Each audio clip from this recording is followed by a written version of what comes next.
In early May, the Government of Alberta declared a provincial state of emergency as hundreds of wildfires burned throughout the province, forcing tens of thousands from their homes. This is obviously very stressful for those impacted, as their lives, homes, and businesses are at risk. Because of this crisis, we're releasing this short bonus episode. I reached out to Sarah Rosenfeld, registered social worker and associate director of counseling with Calgary Counselling Centre, to talk about this situation, how it may impact mental health, and what people can do to cope during this incredibly stressful time.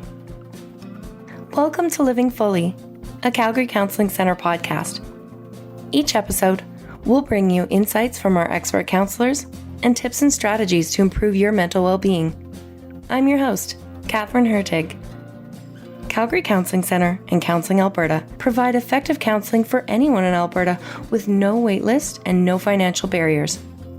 Find us online at calgarycounseling.com or counselingalberta.com.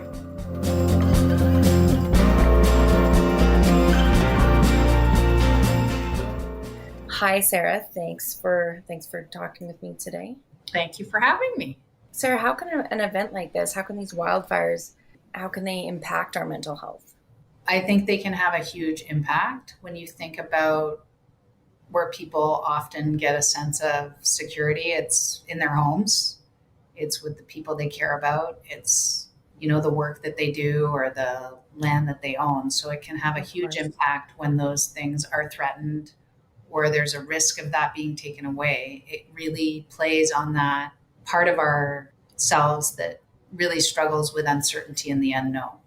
So in such a stressful and ever evolving situation, what's some advice that you have for people to cope with what's going on, to cope with that uncertainty? So part of what happens with uncertainty is we give our power away to the uncertainty and the worry and the overwhelm. And so what I really invite people to think about is, where do they actually have any control? So you might have control in being able to make sure that the things in your home, if you're being evacuated, are the ones that you want to take with you. Mm-hmm. Really thinking about the items that would be valuable. You won't be able to take everything, but you'll be able to take a small number of things if you have a little bit of time. So being able to really think about that, that's within your control. Being able to look after or take care of the people that we care about, that would be within your control. How can you reach out to them? How can you make sure they're safe? How can you make sure they get to safety? So while things around you feel out of your control, there are things, even in the face of this horrific natural disaster that's happening. It's always about figuring out, what are the little things that I can do that make me feel a little bit like I have a sense of how to manage this, how to cope with this, and how to deal with this. Besides that focus on what we can control, are there any other things that you can suggest to manage their anxiety around the changing situation? So I think try not to think too far into the future. Try not to think about what if and what now. Try to think about, what do you need to do in the next number of hours, the next number of days.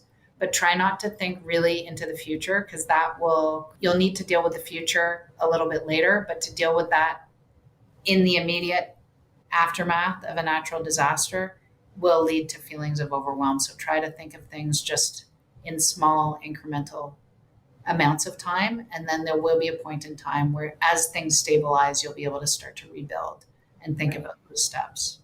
Just take it moment by moment.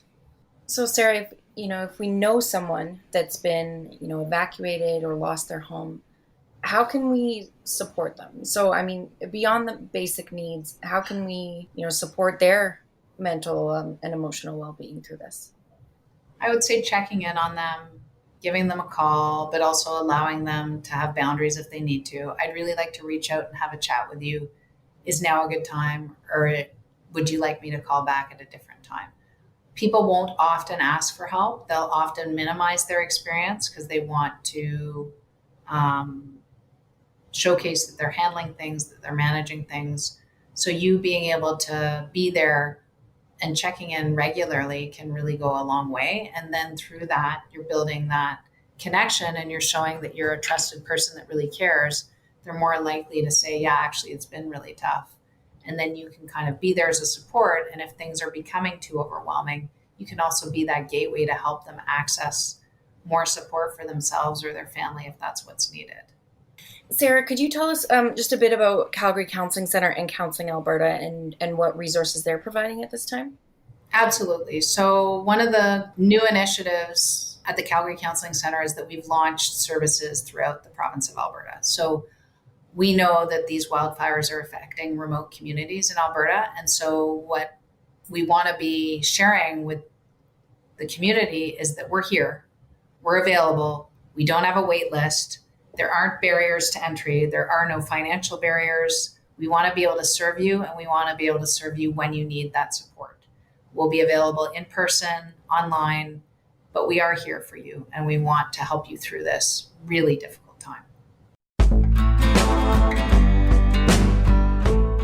You've been listening to Living Fully, a Calgary Counselling Centre podcast. Thank you for listening to this bonus episode. Look out for our next episode on June 6th. This episode was produced by Nick Here, Louisa Campos, and by me, Katherine Hurtig. A special thanks to Sarah Rosenfeld. To stay up to date on our latest episodes, be sure to subscribe. We're available in your favorite podcast app. Living Fully is a production of Calgary Counselling Centre and recorded in Calgary on Treaty 7 territory. Living Fully podcast is not a substitute or alternative for professional care or treatment. If you're in Alberta and need help, please go to calgarycounseling.com or counselingalberta.com. For help across Canada and the United States, call 211. If you are outside of Canada and the US, seek help from your general medical practitioner.